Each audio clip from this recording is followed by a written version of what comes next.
Dunia yang kita kenal penuh dengan intrik, kekuasaan, dan rahasia. Tapi di balik layar ada kisah yang jarang terungkap. Kisah tentang kekuasaan yang begitu absolut hingga mengorbankan darah keluarga sendiri. Pada pagi yang biasa di Bandara Internasional Kuala Lumpur, sebuah tragedi yang luar biasa terjadi. Sebuah pembunuhan yang dirancang dengan begitu sempurna, namun melibatkan dua wanita yang bahkan tidak tahu bahwa mereka adalah alat dari permainan mematikan ini. Siapakah Kim Jong-nam? Mengapa ia menjadi target rezim Korea Utara? Dan bagaimana sebuah lelucon berubah menjadi tragedi yang mengguncang dunia? Ini adalah cerita tentang pengkhianatan, kekuasaan, dan kematian yang akan membuat Anda mempertanyakan segalanya. Pada 13 Februari 2017, di Bandara Internasional Kuala Lumpur, seorang pria bernama Kim Jong-nam, saudara tiri pemimpin Korea Utara Kim Jong-un, tewas akibat racun mematikan. Tapi bagaimana seorang pria yang pernah menjadi pewaris takhta Korea Utara menjadi target pembunuhan internasional? Kisah ini adalah perjalanan dari kekuasaan ke pengasingan dan akhirnya sebuah tragedi yang membuka rahasia gelap rezim Korea Utara. Kim Jong-nam lahir pada tahun 1971 dari hubungan rahasia antara Kim Jong-il dan seorang aktris Korea Utara, Song Hye-rim. Sebagai anak tertua, ia sempat dianggap sebagai penerus sah Kim Jong-il. Kim Jong-nam menerima pendidikan di luar negeri, termasuk di Rusia dan Swiss. Ia dikenal sebagai seorang intelektual yang tertarik pada reformasi ekonomi. Popularitasnya di dalam keluarga menurun setelah insiden tahun 2001, ketika ia mencoba masuk ke Jepang dengan paspor palsu untuk mengunjungi Disneyland Tokyo, Jepang. Setelah skandal ini, Kim Jong-nam kehilangan dukungan ayahnya dan hidup dalam pengasingan, berpindah-pindah antara Makau, China, dan negara-negara Asia Tenggara lainnya. Pyongyang, Desember 2011. Salju turun lebat di ibu kota yang sunyi. Di dalam aula agung, tubuh Kim Jong-il terbujur kaku, dikelilingi oleh pelayat. Di tengah suasana berkabung, mata-mata penuh intrik menyebar, menilai siapa yang akan menggenggam kekuasaan di Korea Utara. Di tempat lain, Kim Jong-nam, sang putra sulung, menatap televisi dengan sorot mata penuh keraguan, mengetahui bahwa adik tirinya, Kim Jong-un, telah dinobatkan sebagai pemimpin. "Tahta itu seharusnya milikku," bisiknya, tanpa tahu bahwa ucapan itu akan menjadi awal dari perburuan berdarah yang akan ia hadapi. Sejak kecil, Kim Jong-nam dianggap sebagai calon penerus dinasti Kim.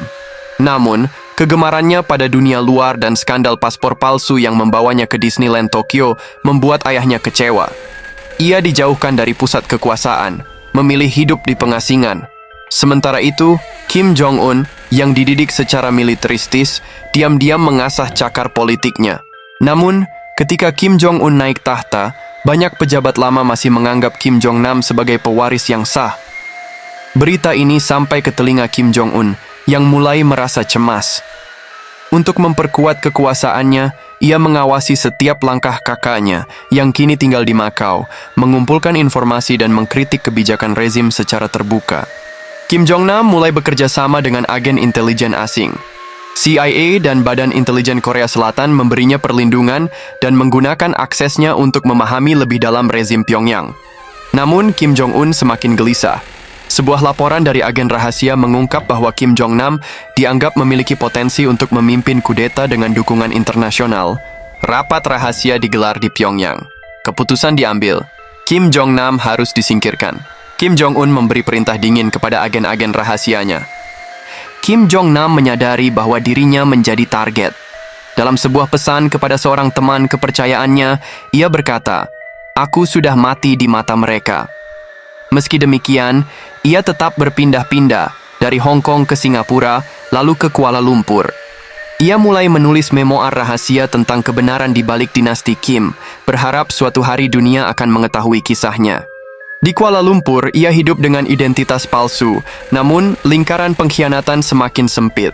Seorang kenalannya yang diam-diam bekerja untuk Pyongyang memberikan lokasinya kepada rezim. Pada Februari 2017, rencana pembunuhan untuk Kim Jong-nam disusun. Rencana pembunuhan dimulai berbulan-bulan sebelumnya dengan metode yang licik. Dua wanita muda, Siti Aisyah dari Indonesia dan Joan Thi Huong dari Vietnam, menjadi pion dalam permainan yang mematikan. Mereka direkrut oleh seorang pria bernama James yang mengaku sebagai produser acara TV prank. Dengan iming-iming bayaran tinggi, mereka dilatih untuk melakukan lelucon dengan mengoleskan cairan ke wajah orang asing di tempat umum. Pada tanggal 13 Februari 2017, Siti dan Joan diminta bertemu James di Bandara Internasional Kuala Lumpur. Tanpa curiga, mereka mengikuti instruksinya, mengoleskan cairan yang ternyata adalah racun VX ke wajah seorang pria yang tidak mereka kenal, Kim Jong Nam. Siti dan Joan mengira mereka sedang melakukan prank untuk acara TV. Mereka tertawa setelah kejadian itu, tidak menyadari bahwa mereka baru saja menggunakan racun VX, salah satu senjata kimia paling mematikan di dunia. Hanya dalam hitungan menit, Kim Jong Nam mengalami gejala parah. Ia berlari mencari pertolongan, namun akhirnya meninggal dalam perjalanan ke rumah sakit. Setelah kematian Kim Jong Nam, pihak berwenang Malaysia segera meluncurkan penyelidikan besar-besaran. Dalam waktu 48 jam, CCTV bandara membantu mereka mengidentifikasi dua wanita muda yang tampak mencurigakan. Keduanya ditangkap di lokasi terpisah dan mengaku bahwa mereka tidak tahu apa-apa tentang rencana pembunuhan ini. Mereka bersikeras bahwa mereka hanya mengikuti arahan untuk acara TV prank. Saat penyelidikan berlanjut, analisis laboratorium mengungkapkan bahwa cairan yang digunakan adalah VX, racun saraf yang dilarang secara internasional. Racun ini sangat mematikan, hanya beberapa miligram cukup untuk membunuh dalam hitungan menit. Penemuan ini mengubah penyelidikan menjadi kasus pembunuhan tingkat tinggi yang diduga melibatkan rezim Korea Utara. Saat polisi menangkap kedua wanita tersebut, para agen Korea Utara yang terlibat dalam rencana ini telah melarikan diri. Mereka berhasil naik pesawat ke Pyongyang hanya beberapa jam setelah kejadian. Orang yang memberikan cairan VX kepada Siti dan Joan adalah seorang agen bernama Ri Ji-yu yang bekerja langsung di bawah instruksi dari intelijen Korea Utara. Kasus ini tidak hanya menjadi drama pengadilan, tetapi juga memicu ketegangan diplomatik antara Malaysia dan Korea Utara. Pemerintah Korea Utara menyangkal keterlibatan langsung, meskipun bukti menunjukkan bahwa agen mereka memainkan peran utama. Duta Besar Korea Utara di Malaysia bahkan menyebut penyelidikan itu sebagai konspirasi besar untuk mencemarkan nama negaranya. Bukti forensik mengonfirmasi bahwa cairan yang digunakan adalah VX yang hanya dapat diakses oleh rezim dengan kemampuan teknologi tinggi seperti Korea Utara. Namun, pengadilan Malaysia menghadapi tugas berat menentukan apakah Siti dan Joan adalah pelaku atau korban manipulasi. Pada akhirnya, pengadilan memutuskan bahwa mereka tidak menyadari tindakan mereka adalah bagian dari pembunuhan. Tuduhan pembunuhan terhadap mereka diubah menjadi kelalaian dan mereka dibebaskan pada tahun 2019. Setelah dibebaskan, Siti Aisyah dan Joan Thi Huong kembali ke negara asal mereka, tetapi trauma dari kasus ini akan selalu membayangi mereka. Namun, pembunuhan ini bukan hanya tentang menghilangkan ancaman politik. Ini juga merupakan pesan yang jelas kepada para pembangkang Korea Utara. Kalian tidak akan aman dimanapun. Dalam beberapa dekade terakhir, rezim Korea Utara telah menunjukkan bahwa mereka tidak ragu menggunakan metode ekstrim untuk membungkam para pembangkang, termasuk pembunuhan di luar negeri. Pembunuhan Kim Jong Nam juga merupakan unjuk kekuatan terhadap dunia internasional. Dengan menggunakan VX, Korea Utara menunjukkan bahwa mereka memiliki akses ke senjata kimia canggih dan tidak takut untuk menggunakannya. Kim Jong Nam mungkin telah tiada, tetapi kisahnya tetap hidup sebagai pengingat bahwa di dunia yang digerakkan oleh ambisi kekuasaan, tidak ada yang benar-benar aman, bahkan darah keluarga sekalipun. Tragedi ini bukan hanya tentang sebuah pembunuhan di bandara, tetapi juga tentang wajah gelap geopolitik, manipulasi, dan ancaman yang melintasi batas negara. Apa yang terjadi pada Kim Jong Nam adalah simbol dari dunia yang penuh intrik, di mana nyawa manusia bisa menjadi pion dalam permainan besar kekuasaan.